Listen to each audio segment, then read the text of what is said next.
Welcome to अड्डा 24/7 और मैं हर्ष आज एक और सेशन आपके लिए लेके आ गया हूं हमारी इसी सीरीज में, जहां पे हम 40 to 45 मिनट्स में बिजनेस स्टडीज का एक पूरा चैप्टर वन शॉट रिवाइज करने वाले हैं, रिवाइज कर रहे हैं। अभी तक हमने 2 चैप्टर देख भी लिए हैं, nature and significance of management and principles of management. Third chapter आपका आता है बिजनेस इन्वायरमेंट, राइट। तो आज हम लोग बात करने वाले हैं भाई बिजनेस इन्वायरमेंट के बारे में।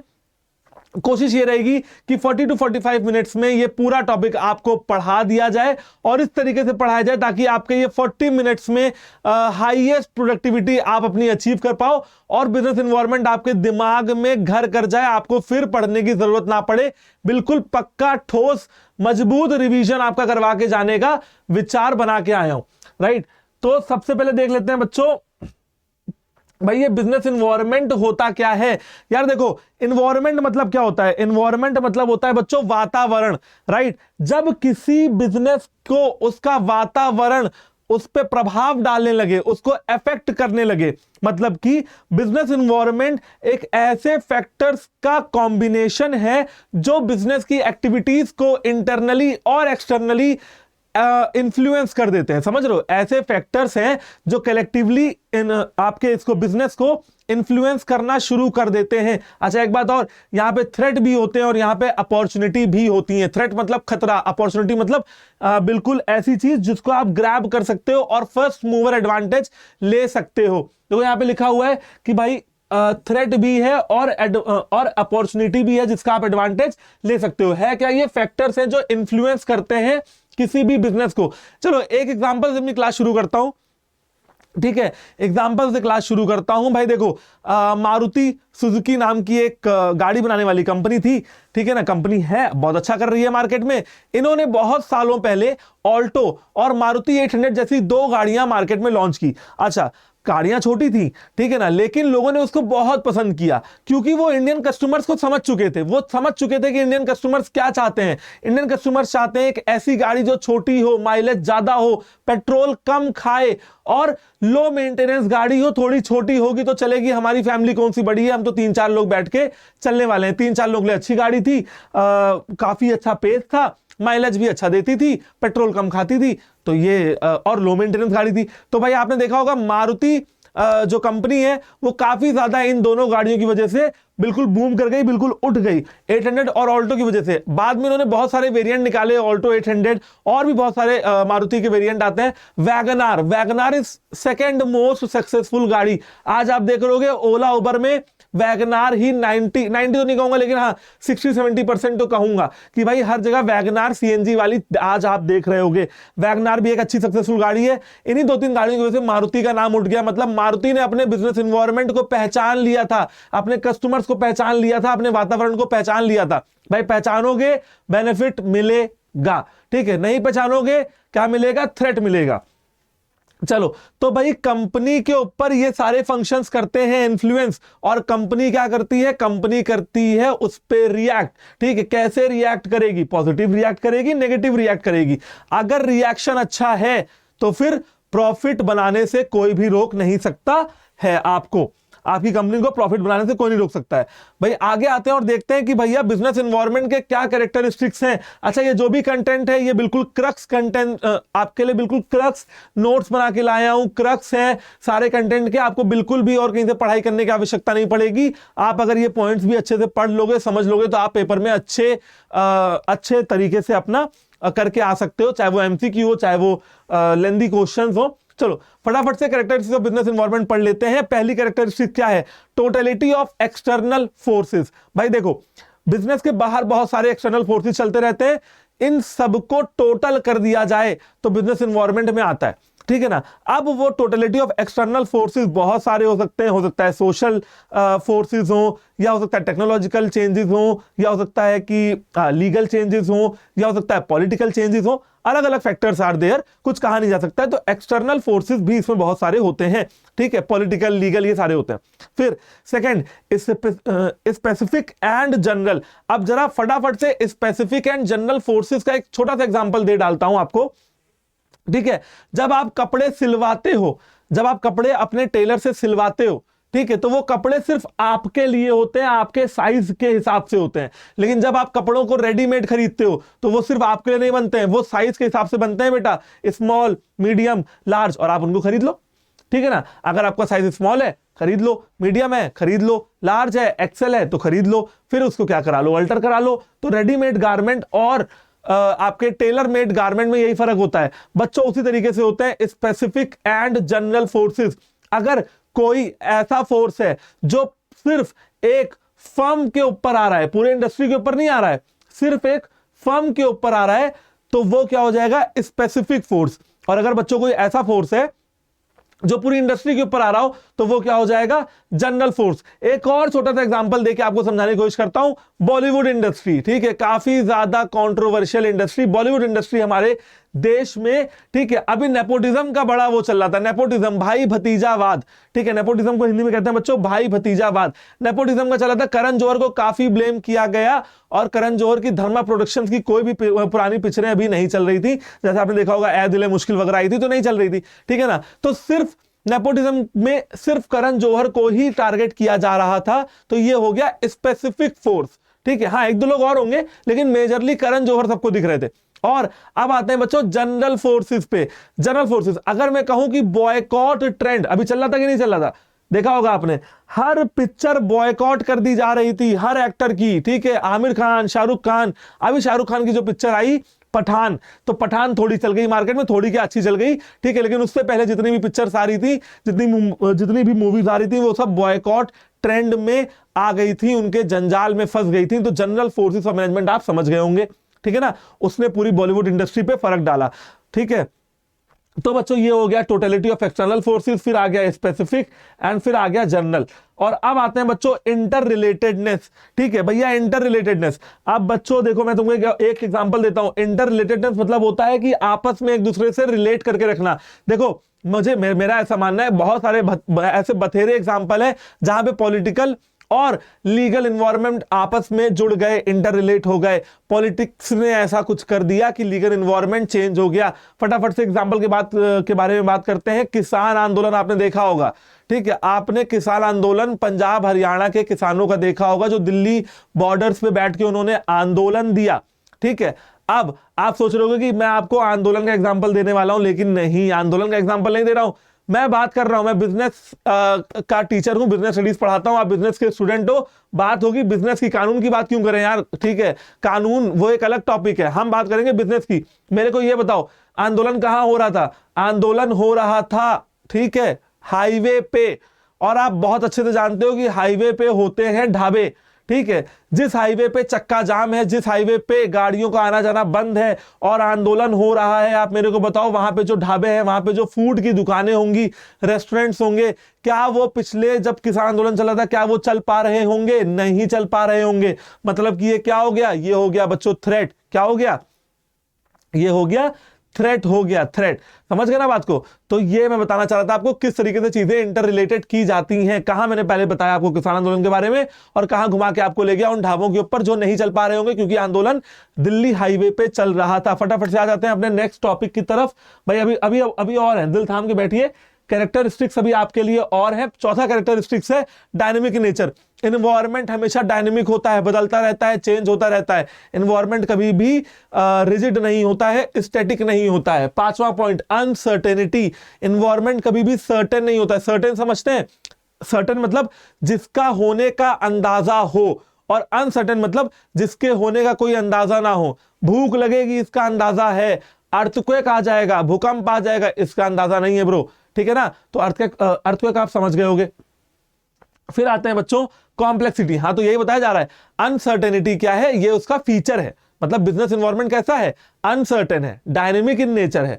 और छठा आता है कॉम्प्लेक्सिटी। भैया बिजनेस एनवायरनमेंट बहुत कॉम्प्लेक्स है, आपको आइडिया नहीं पड़ता होगा, लेकिन जब आप कभी बिजनेस चलाओगे ना, जब आप किसी बिजनेस के मालिक होंगे, बहुत सारे बच्चे होंगे जिनके फादर या मदर किसी ना किसी बिजनेस में इंडल्ज होंगे।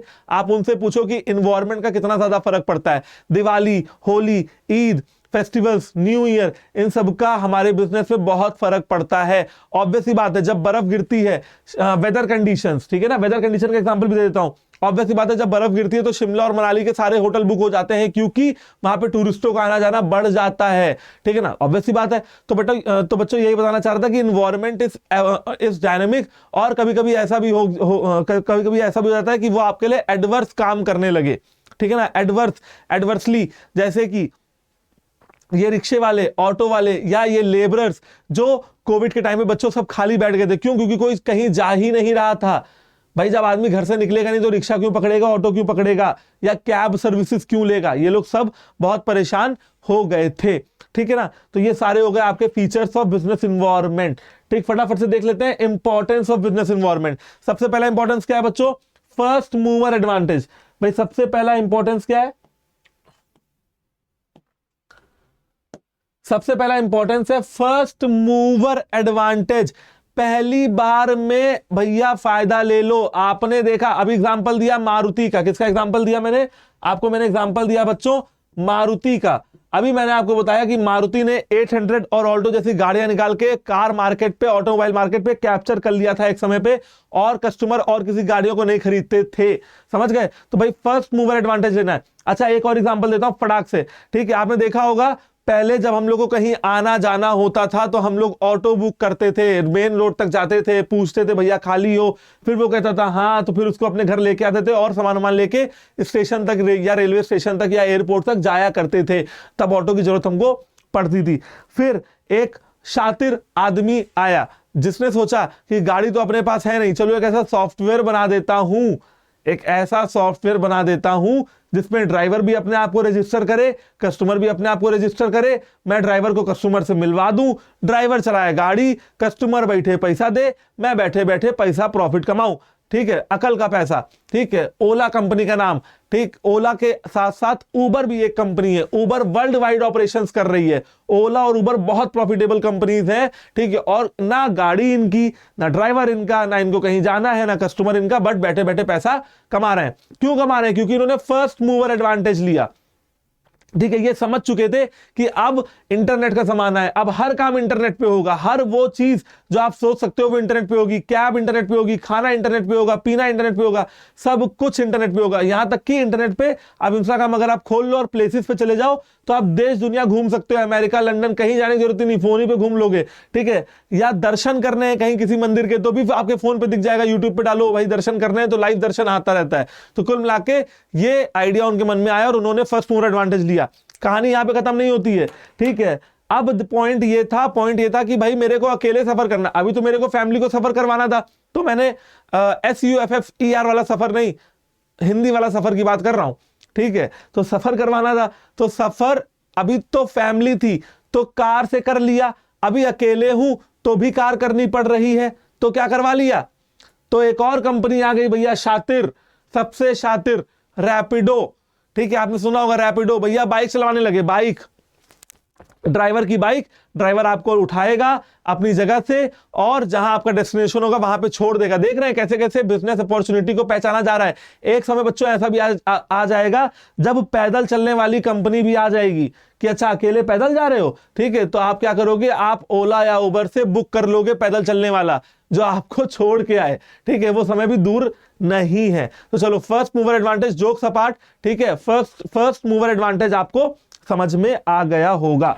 ठीक है ना, कि आपको फर्स्ट मूवर एडवांटेज लेना है, मतलब जैसे ही आप किसी अपॉर्चुनिटी को देखें तुरंत उसको एग्जीक्यूट करें। अभी मैं देख रहा था अशनीर ग्रोवर ने एक चीज बड़ी अच्छी कही कि इंडिया में जो आइडिया है वो किलो के भाव बिकता है। इंडिया में जो आइडिया है, आइडिया जो लोग कहते हैं ना, I have an idea to start a business, ठीक है, उसने कहा कि इंडिया में बच्चों जो आइडिया है वो किलो के भाव में बिकता है। हर गली में आइडिया बिकता है, आपको एग्जीक्यूट करना है। क्या करना है? आपको एग्जीक्यूट करना है। पैसे कैसे बनाओगे? एग्जीक्यूट करके। एग्जीक्यूट कब करोगे? जब अपॉर्चुनिटी पहचानोगे। अपॉर्चुनिटी कब पहचानोगे? जब बिजनेस एनवायरनमेंट की पढ़ाई करोगे, जब एनवायरनमेंट को समझोगे, जानोगे, कैसे जानोगे, वो सब जब आप पढ़ाई करोगे। ठीक है ना। अर्ली वार्निंग सिग्नल, भैया देखो खतरे की घंटी भी बजती है कभी कभी। इन्वायरमेंट आपको बताता है कि जो काम तुम अब कर रहे हो बंद कर दो, ठीक है। जैसे कि एग्जांपल देता हूं आपको, डीमोनेटाइजेशन। जो लोग ब्लैक के पैसे में डील करते थे, डीमोनेटाइजेशन में सबकी दुकानें क्या हो गई, फटाफट से बताओ, दुकानें सबकी बंद हो गई। समझ जाना चाहिए था कि भैया ऐसी ये जो गवर्नमेंट है, जो सेंट्रल गवर्नमेंट है, ये ऐसा कोई फैसला ले सकती है जहां पे नोट को वो तुरंत ही बैन कर दे, ठीक है ना, समझ रहे हो बात को। तो ऐसे बहुत सारे बथेरे एग्जांपल है जहां पे अर्ली वार्निंग सिग्नल भी कंपनियों को मिले हैं। चलो एक एग्जांपल दे ही देता हूं, एग्जांपल का नाम है नोकिया, ठीक है। पहले नोकिया के इतने बड़े बड़े फोन आते थे, किसी को फेंक के मारो तो आदमी को चोट लग जाए, ठीक है। तो नोकिया इसका सबसे अच्छा एग्जाम्पल है बच्चों,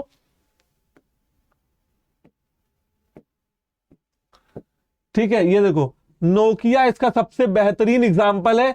पहले नोकिया के बहुत अच्छे फोन आते थे, आपके घर में कभी ना कभी लोगों ने चलाया भी होगा, पूछ के देखे नोकिया का इतना बड़ा फोन आता था। आज मेरे को बताओ, क्या आप नोकिया का फोन खरीद रहे हो? नहीं, कुछ लोग खरीदते होंगे, लेकिन आजकल ज्यादा क्या चल रहा है, आजकल चल रहा है वन प्लस, आजकल चल रहा है आईफोन, सैमसंग, ठीक है, मोटोरोला या पोको, ठीक है। इन्फिनिक्स करके एक ब्रांड आया हुआ है, अभी तो ये सारे ब्रांड चल रहे हैं, मेजरली चल रहे हैं, ठीक है ना। वो और वीवो, ओप्पो, ये सब ब्रांड भी चल रहे हैं। तो बच्चों बात समझ रहे हो आप, मैं क्या कहना चाह रहा हूं। नोकिया ने अर्ली वार्निंग सिग्नल नहीं पहचाना। मैं कहीं पढ़ रहा था कि जब स्क्रीन वाले फोन आ रहे थे, जब ये टच स्क्रीन वाले फोन आ रहे थे ना, ये वाले, ठीक है, तो नोकिया के फाउंडर ने कहा था कि मैं नहीं समझता हूं कि कोई इंसान छू के अपना फोन चलाना चाहेगा, उसको बटन टाइप करने में मजा आती है, ये नोकिया के फाउंडर ने कहा था। और आज देखिए नोकिया कंपनी बिल्कुल अपना वर्चस्व पूरे मोबाइल मार्केट से खो चुकी है, क्योंकि उन्होंने अर्ली मूवर एडवांटेज नहीं लिया और उन्होंने वार्निंग सिग्नल भी नहीं पहचाने।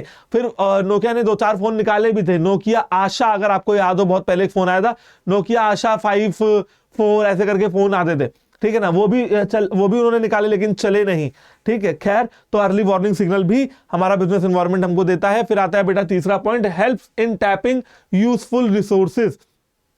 अच्छा, एक बात और, जो एग्जांपल मैं आपको बता रहा हूं, ये आप डेफिनेटली अपने एग्जाम में यूज कर सकते हो, ठीक है ना। अगर कहीं आता है लिखने के लिए, मान लीजिए लिखने के लिए आता है, तो आप यूज कर सकते हो, बिल्कुल स्टैंडर्ड एग्जांपल है, मैंने भी कहीं ना कहीं से पढ़े हुए हैं।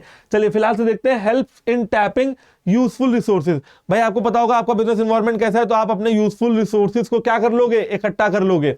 रिसोर्सेज के नाम बता देता हूं थोड़े बहुत आपको। सबसे पहला रिसोर्स है रॉ मटेरियल, फिर है वाटर, फिर है लेबर, फिर है मशीन्स और फिर है फाइनेंस। आपको पैसा चाहिए, आपको मशीन चाहिए, आपको वाटर, आपको लेबर चाहिए, आपको रॉ मटेरियल चाहिए, ठीक है ना, आपको पानी की सुविधा चाहिए, आपको इलेक्ट्रॉनिक्स की सुविधा चाहिए, आपको इलेक्ट्रिसिटी की सुविधा चाहिए, आपको ट्रांसपोर्ट की सुविधा चाहिए। तो आपको सारे रिसोर्सेज को इकट्ठे करने पड़ जाएंगे, ठीक है। चलो अगले पॉइंट पे आते हैं, अभी खत्म नहीं हुआ भैया टॉपिक। अभी हम लोग क्या पढ़ रहे हैं, help in coping with rapid changes, ठीक है, help in coping with rapid changes.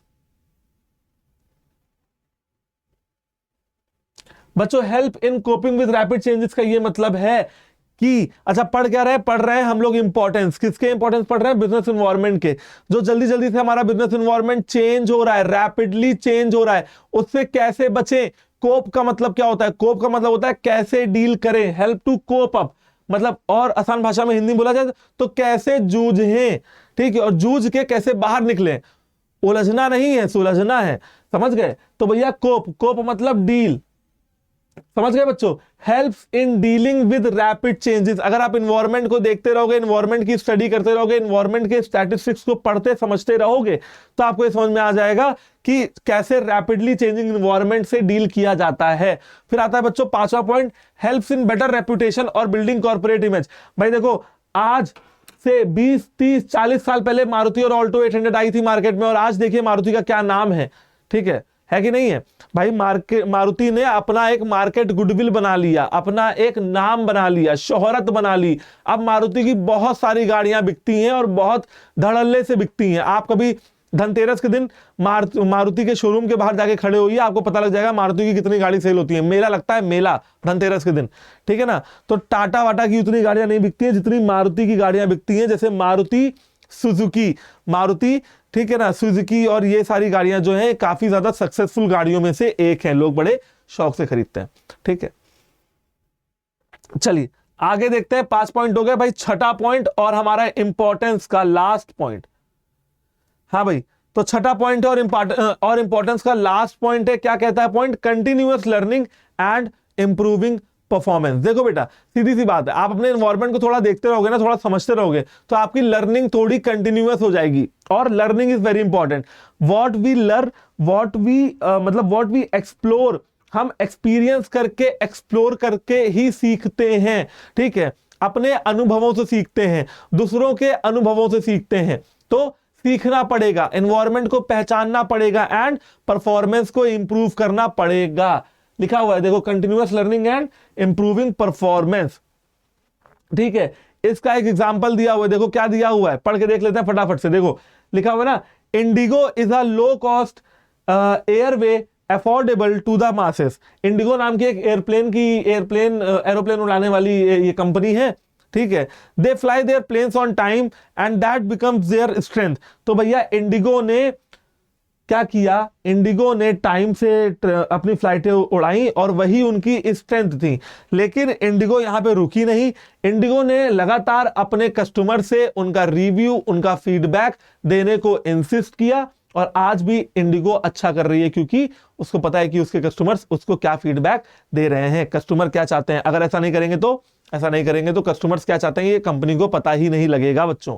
ठीक है ना, तो ये हो गया भाई आज का, ये हो गया अभी का प्रोग्राम, क्या है, इंपॉर्टेंस ऑफ बिजनेस इन्वायरमेंट। अब आते हैं हम लोग इंटरनल और एक्सटर्नल इन्वायरमेंट में। फटाफट से अपने इस टॉपिक को देख लेते हैं, क्या लिखा हुआ है।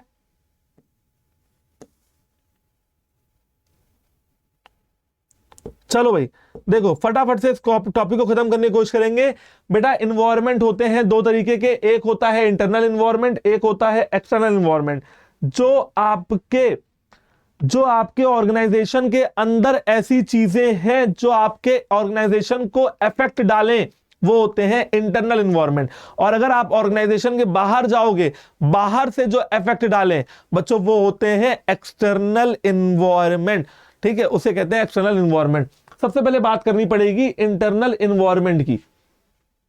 सबसे पहले बच्चों हमको बात करनी पड़ेगी इंटरनल इन्वायरमेंट की। भैया ये इंटरनल इन्वायरमेंट किस चिड़िया का नाम है? मैंने बताया ऑर्गेनाइजेशन के अंदर का इन्वायरमेंट। सबसे पहले वैल्यू सिस्टम। जब आपने देखा होगा बच्चों कि जब भी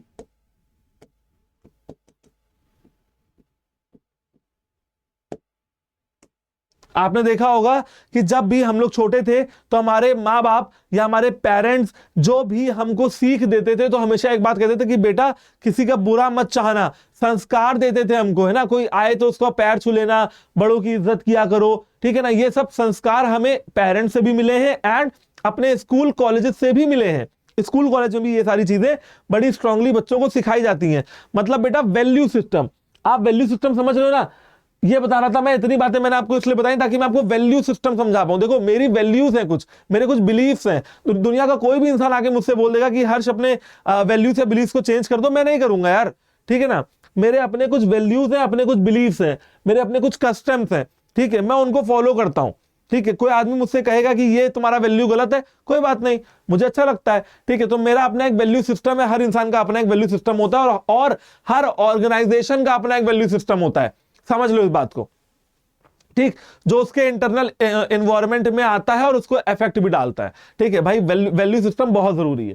ठीक, फिर आता है मिशन और ऑब्जेक्टिव। कहां खड़े हैं, कहां जाना है, पीछे से कितना आगे आए हैं, मतलब कितना रास्ता कवर कर चुके हैं, कितना आगे जाना है, ये दोनों पता होना चाहिए। Vision and mission. ठीक है ना, विजन और मिशन भी आपको पता होना चाहिए। विजन क्या होता है? Short term goal. मिशन क्या होता है?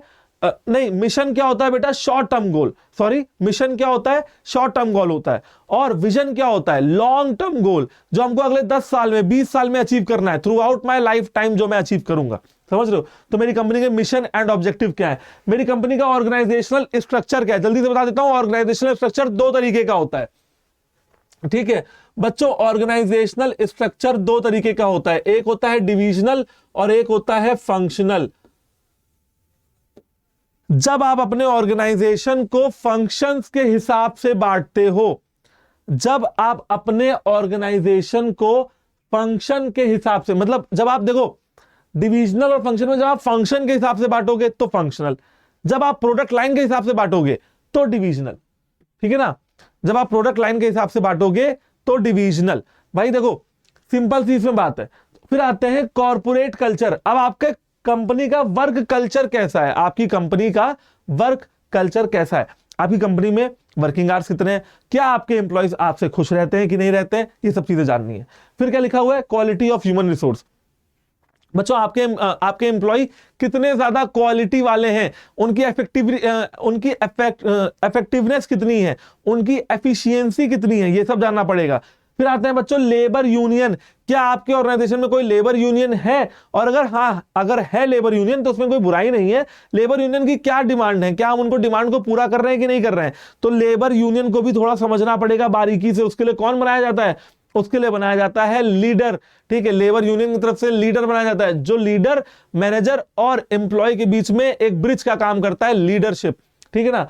फिर आते हैं बच्चों physical resources and technological capabilities. आपके ऑर्गेनाइजेशन में फिजिकल रिसोर्सेज, फिजिकल मतलब that can be touched, tangible resources कितने हैं, पैसा कितना है, इन्वेस्ट कितना कर सकते हो, समझ रहे हो बात को। और टेक्नोलॉजिकल कैपेबिलिटीज, आपकी टेक्नोलॉजिकल कैपेबिलिटीज, आप टेक्नोलॉजी से रूबरू हुए हैं या नहीं हुए हैं। ये सारे हो गए इंटरनल इन्वायरमेंट। फटाफट से आ जाते हैं अपने एक्सटर्नल इन्वायरमेंट पे। ठीक है ना। अब बेटा external environment is divided into two parts. External environment is divided into two parts. ठीक है, क्या है दो part, micro environment, macro environment. बेटा माइक्रो इन्वायरमेंट वो इन्वायरमेंट होता है जो किसी फर्म पे इफेक्ट डाले, और मैक्रो इन्वायरमेंट वो इन्वायरमेंट होता है जो पूरी इंडस्ट्री पे इफेक्ट डाले। ठीक है ना। जैसे आप पढ़ते थे माइक्रो इकोनॉमिक्स और मैक्रो इकोनॉमिक्स। माइक्रो इकोनॉमिक्स क्या कहती है कि जब हम किसी इंडिविजुअल की पढ़ाई करते हैं, जैसे इंडिविजुअल मार्केट, ठीक है, या इंडिविजुअल डिमांड या इंडिविजुअल सप्लाई, और जब हम पूरे मार्केट के बारे में बात करते हैं, सब लोगों के बारे में बात करते हैं, जैसे national demand, national supply, national production, पूरे देश के बारे में बात कर रहे हैं, तो उसे कहते हैं बच्चों मैक्रो इन्वायरमेंट।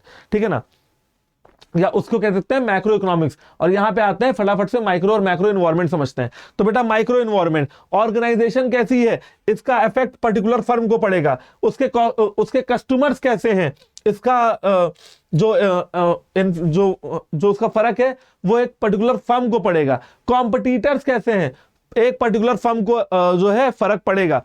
कॉम्पिटिटर बेटा जैसे एक और एग्जांपल दे देता हूं, रेड लेबल और टाटा टी। ठीक है, लोग रेड लेबल भी बहुत पीते हैं, टाटा टी भी बहुत पीते हैं। ठीक है, तो ऐसा है। ठीक है, तो कॉम्पिटिटर्स हर बिजनेस के अलग अलग होते हैं। ठीक है, कहीं पे कंपटीशन ज्यादा हावी होने लगता है, ठीक, कहीं पे कंपटीशन थोड़ा लिमिट में रहता है। फिर आते हैं बच्चों मार्केट। भाई आपका जो बिजनेस है वो किस मार्केट में, मार्केट कैसा है, परफेक्टली कॉम्पिटिटिव मार्केट है, ठीक है, या कैसा मार्केट है, आपका जो आप प्रोडक्ट बना रहे हो वो कहां बिक रहा है, कौन लोग उसको खरीद रहे हैं। जैसे बेटा खिलौने बनाओगे तो कौन खरीदेगा, बच्चे। ठीक है ना। और बैंगल्स, चूड़ियां ज्यादा कहां बिकेंगी, जहां पे महिलाएं ज्यादा होंगी, जहां पे शादी ज्यादा होती हो। दवाइयां ज्यादा कहां बिकेंगी, जहां हॉस्पिटल ज्यादा हो, जहां बूढ़े लोग ज्यादा हो। तो number of examples are there, बहुत सारे एग्जांपल मैंने आपको इस पूरी क्लास में दिए। ठीक है ना। फिर आते हैं बच्चों सप्लायर्स।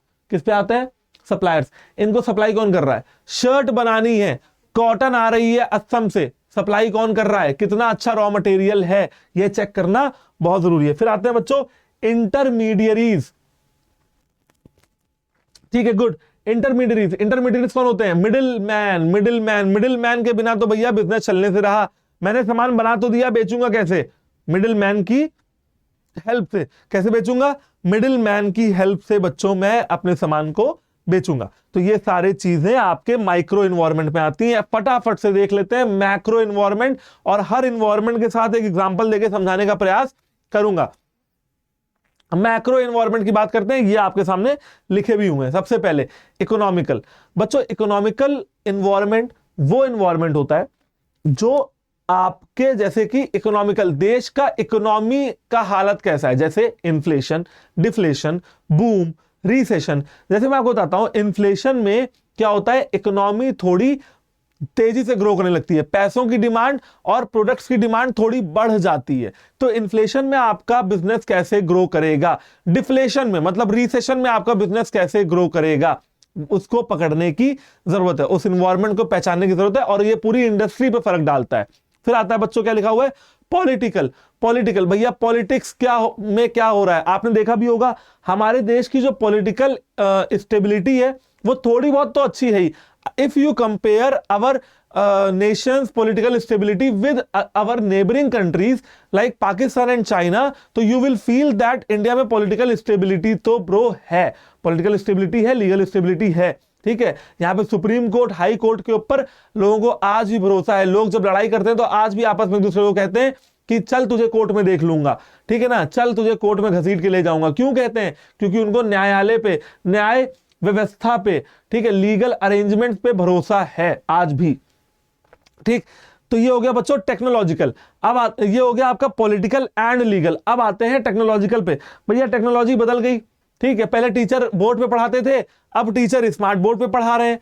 पहले टीचर क्लासरूम में जाके पढ़ाते थे, अब टीचर वर्चुअली पढ़ा रहे हैं। टेक्नोलॉजी बदली, जरूरत बदली, बच्चों को भी आसानी है कि बच्चे पहले बहुत दूर तक स्कूल जाते थे। जैसे मैंने बहुत बार सुना है कि अरे पता है कि हम लोग स्कूल कैसे जाते थे, पहले एक नदी तैरते थे, फिर 20 किलोमीटर चल के साइकिल चला के स्कूल जाते थे। आज ये सब करने की जरूरत नहीं पड़ेगी, आज आपको कोचिंग पढ़ने की जरूरत नहीं पड़ेगी, आज आप फोन पे घर बैठ के पढ़ सकते हो, ठीक है ना। ये हो गया आपका टेक्नोलॉजिकल इन्वायरमेंट, ठीक है बच्चों। अब आते हैं ग्लोबल इन्वायरमेंट। भैया ग्लोबल, पूरे वर्ल्ड में क्या हो रहा है, एग्जांपल दूं फटाफट, रशिया यूक्रेन वॉर। देखो वर्ल्ड में क्या हो रहा है, अब इंडिया की तो वॉर नहीं चल रही ना, वॉर चल रही है रशिया यूक्रेन की, लेकिन तेल कहां महंगे हो रहे हैं, भारत में महंगे हो रहे हैं। तेल कहां महंगा हो रहा है, भारत में महंगा हो रहा है। क्यों? क्रूड ऑयल की स्कैरसिटी हुई, स्कैरसिटी होते ही उसके रेट बढ़ गए due to Russia Ukraine war. मतलब ग्लोब में क्या हो रहा है, उधर रशिया यूक्रेन की वॉर चल रही है, उधर चाइना ताइवान आपस में एक दूसरे से खुंदक खाए बैठे हुए हैं, ठीक है। उधर अमेरिका रशिया आपस में एक दूसरे से खुंदक खाए बैठे हुए हैं। उधर इंग्लैंड में जहां पे ऋषि सुनक, अभी यूके में जहां पे ऋषि सुनक पीएम चुने गए, वहां भी हालात थोड़े अच्छे है नहीं, वहां पे फूड शॉर्टेज है एंड आई गेस सर्दी बहुत पड़ रही है, तो इस वजह से फूड शॉर्टेज के साथ साथ ट्रांसपोर्ट फैसिलिटीज भी वहां पे ठप हो गई हैं, ठीक है। उसका फर्क अपनी कंट्री में भी देखने को मिलता है कहीं ना कहीं। फिर आता है बच्चों सोशियो कल्चरल, ठीक है ना। सोशियो कल्चरल का एक बहुत अच्छा सा एग्जांपल है आपने, हमारा जो इंडिया है वो फेस्टिवल्स का देश है, त्योहारों का देश है, ठीक है। शुरू होता है अपना आपका मकर संक्रांति से, जो कि जनवरी में पड़ता है। फिर फरवरी में फेस्टिवल तो नहीं कहेंगे, लेकिन एक इवेंट आ जाता है वैलेंटाइंस वीक, ठीक है। फिर आ जाता है होली आ जाता है, ठीक है, रक्षाबंधन, इंडिपेंडेंस डे, गांधी जयंती, ये सारे पर्व हम लोग बड़ी खुशी से मनाते हैं। तो क्या ये हमारे सोशियो कल्चरल इन्वायरमेंट का हिस्सा है? सवाल है भाई, ये नहीं है तो और क्या है। Festivals are very important in India, ठीक है। इंडिया में साल भर त्योहार चलते रहते हैं, साल भर मार्केट में रौनक रहती है, ठीक है। ईद भी होती है, ठीक है, ईद हो गई या बकरीद हो गई या क्रिसमस हो गया, ठीक है, गुरु नानक पर्व हो गया। हर रिलीजन के त्योहार बहुत फ्रीक्वेंटली बनते रहते हैं, ठीक है। तो इंडिया त्योहारों का देश है, तो त्योहारों के देश में बच्चों सोशियो कल्चरल एनवायरनमेंट का भी बहुत फर्क पड़ता है, कैसा आपका कल्चर है, कैसा आपका सोसाइटी है। अच्छा एक बात और बताता हूं आपको, ठीक है। हर ऑर्गेनाइजेशन समाज का हिस्सा है, हर ऑर्गेनाइजेशन समाज का हिस्सा है। कहां कमा रहा है, आप मेरे को बताओ कहां कमा रहा है? भारत में कमा रहा है, ठीक। कौन लोग उसके लिए काम कर रहे हैं? भारतीय, मतलब इंडियंस, ठीक है। कौन लोग उसके कस्टमर्स हैं? इंडियंस। सप्लाई किससे ले रहा है? इंडियन से। अपना पैसा कहां खर्च कर रहा है? इंडिया में। जब बेटा सब कुछ इंडिया में हो रहा है, सब कुछ हमारे देश में हो रहा है, इस वतन में हो रहा है, तो क्यों ना हमारी कोई जिम्मेदारी नहीं बनती अपने सोसाइटी के प्रति, अपने समाज के प्रति, अपने देश के प्रति? क्या हमारी कोई जिम्मेदारी नहीं बनती है? बिल्कुल बनती है। कॉर्पोरेट सोशल रिस्पॉन्सिबिलिटी भी उसको बोलते हैं। क्या कर सकते हैं भैया? बहुत कुछ कर सकते हैं सोसाइटी के लिए। घर बैठ के सबसे पहला गंदगी ना फैलाएं, दूसरा पॉल्यूशन ना करें। मैं नहीं कह रहा हूं कि आपको पैसा खर्च करना है, मैं नहीं कह रहा हूं आपका एनवायरमेंट आपको ये कहता है कि आपको पैसा खर्च करना है। आपको पॉल्यूशन नहीं करना है, water pollution, air pollution, noise pollution, sound pollution से दूर रहें, ठीक है। गंदगी ना फैलाएं, ये सब काम करते रहे अपने छोटे लेवल पे। तो ये सब होता है बच्चों सोशल इन्वायरमेंट। और लास्ट में आते हैं डेमोग्राफिकल इन्वायरमेंट, ठीक है। डेमोग्राफिकल इन्वायरमेंट बेटा अभी जस्ट मैंने आपको बताया कि भैया टॉयज, खिलौने कहां बिकेंगे? जहां पे बच्चे ज्यादा होंगे, जिस सोसाइटी में बच्चे ज्यादा होंगे। भाई मेडिसिन कहां बिकेंगी? जहां पे बूढ़े लोग ज्यादा होंगे या अस्पताल होगा कहीं। समझ रहे हो बच्चों? भाई साड़ियां कहां बिकेंगी? जहां पे लेडीज ज्यादा रहती हो जहां पे लेडीज ज्यादा शॉपिंग करने जाती हो, ठीक है ना। ये हो गया आपका डेमोग्राफिकल एनवायरनमेंट, ठीक है। गर्म कपड़े ज्यादा कहां बिकेंगे, ठंडे इलाकों में, ठीक है। Half shirt half T shirt कहां बिकेंगी, ठीक है, आपके गर्म इलाकों में, ठीक है ना। तो ये सब हो गया आपका डेमोग्राफिकल फीचर्स। आई होप कि आप सबको समझ में आया होगा। आइए देखते हैं कि अगला नेक्स्ट टॉपिक हमारा क्या है।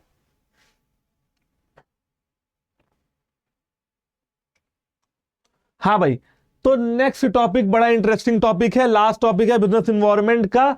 और जैसा कि मैंने कहा था कि आपको पूरा रिवीजन करवा दिया जाएगा, देखिए मैं बिल्कुल कोशिश कर रहा हूं कि आपका पूरा रिवीजन बिजनेस इन्वायरमेंट का करवा दूं विद नंबर ऑफ एग्जांपल्स, ऐसे एग्जांपल्स जो आपके दिमाग में बैठ जाएंगे और आपको क्वेश्चन आपका गलत नहीं होने देंगे। हाँ, तो क्या हुआ ये कि 1991 में मनमोहन सिंह, डॉक्टर मनमोहन सिंह हमारे देश के फाइनेंस मिनिस्टर थे। अच्छा, मनमोहन सिंह ने ऑक्सफोर्ड यूनिवर्सिटी से डॉक्टरेट की डिग्री ली इकोनॉमिक्स में, काफी ब्रिलियंट इकोनॉमिस्ट रहे हैं। वो अलग बात है, थोड़ा कम बोलते हैं, थोड़ा उनका शांत स्वभाव है, कोई बात नहीं। जब वो अपने टाइम पे फाइनेंस मिनिस्टर थे ना, तो उन्होंने 1991 में एलपीजी पॉलिसी लेके आए, लिबरलाइजेशन, प्राइवेटाइजेशन एंड ग्लोबलाइजेशन। क्या हुआ उससे, क्यों लाए?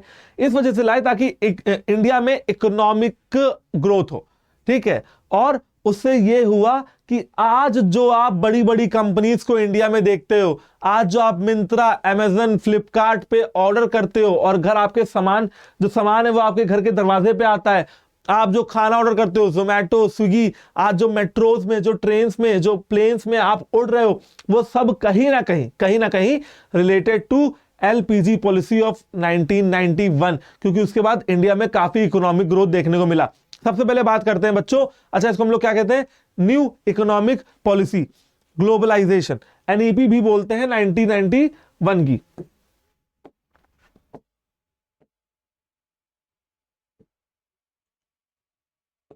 चलो देखो, सबसे पहले आता है ग्लोबलाइजेशन। बच्चों ग्लोबलाइजेशन का मतलब यह है, जैसे मैंने अभी आपको बताया भी था, कि भाई आप यहां बैठे हो इंडिया में, आप अमेरिका वाले किसी भी बंदे को जो आपका रिलेटिव हो अमेरिका में रहता हो, आप जस्ट उसको एक व्हाट्सएप कॉल कर दो, अगर उसके पास और आपके पास इंटरनेट है, तो you will be talking to him और हर, है ना, फॉर एन अनलिमिटेड टाइम। आप अनलिमिटेड समय के लिए बात कर सकते हो, कोई रोक टोक नहीं है। आप वीडियो कॉल भी कर सकते हो गूगल के माध्यम से, फेसबुक के माध्यम से, इंस्टाग्राम के माध्यम से, व्हाट्सएप के माध्यम से, या अदर किसी भी ऐप पे, ठीक है ना, बड़ा इजी है। तो इसे कहते हैं ग्लोबलाइजेशन। अच्छा एक बात बताओ, क्या कहीं आना जाना बहुत कठिन रह गया है आज की डेट में? नहीं, आपको तुरंत वीजा लग जाएगा, पासपोर्ट लग जाएगा और आपके पास पैसा होना चाहिए, आप जाके ट्रैवल कर लोगे, ठीक है।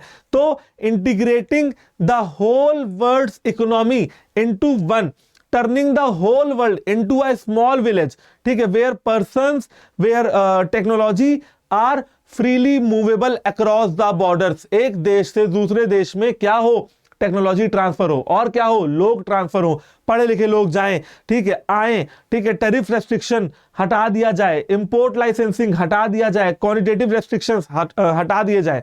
ये सब होता है ग्लोबलाइजेशन में। ग्लोबलाइजेशन में मतलब पूरी दुनिया, ठीक है, आपने सुना होगा वसुधैव कुटुंबकम।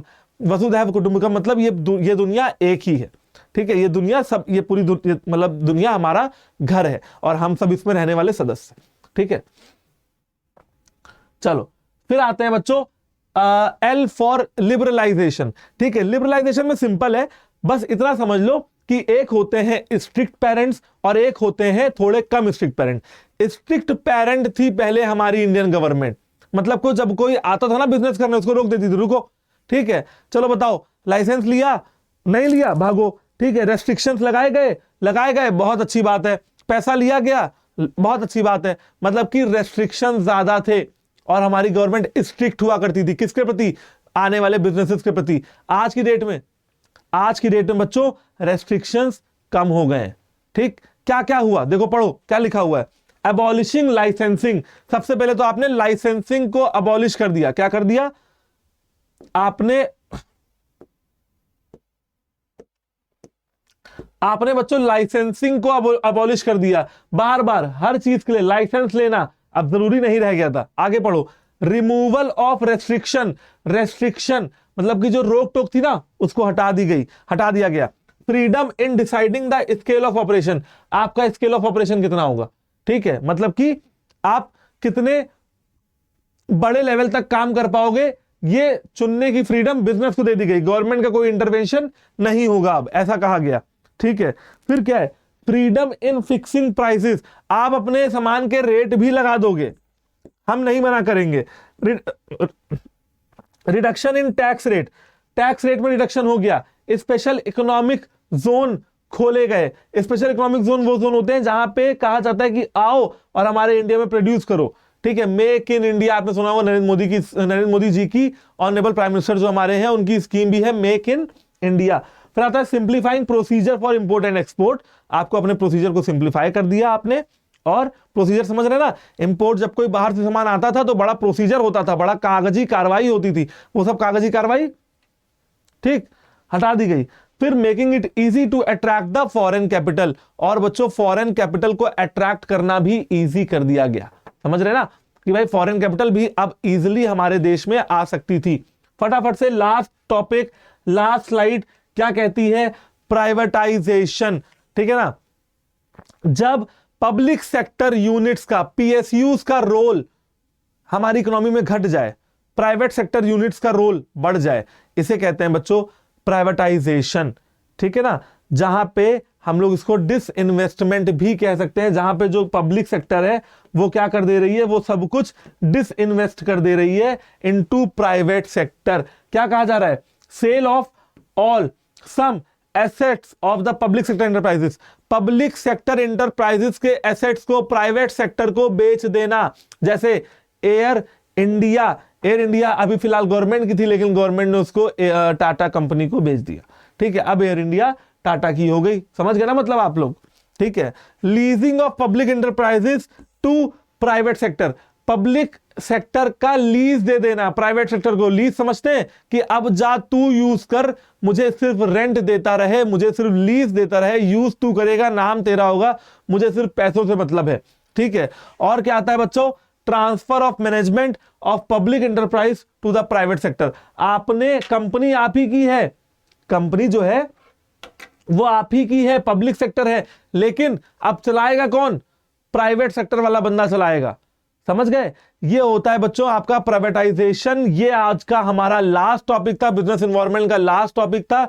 आई होप कि आज की क्लास आपको थोड़ी फ्रूटफुल लगी हो, बेनिफिशियल लगी हो, आपकी प्रिपरेशन में आपकी मदद करेगी। ठीक है, काफी ज्यादा शॉर्ट स्पैन ऑफ टाइम में मैंने आपको काफी ज्यादा टॉपिक आपको पढ़ा दिए। ठीक है, इसी तरीके से सपोर्ट बनाए रखिए, इसी तरीके से अपने इस सेशन के साथ, इस सीरीज के साथ जुड़े रहें। ठीक है, तो all the best for your exams, all the best for your future. ठीक है, बाय बाय, टाटा, और वेट करिएगा नेक्स्ट क्लास के लिए, जैसे ही आती है तो उसको ज्वाइन करके उसको देख लें।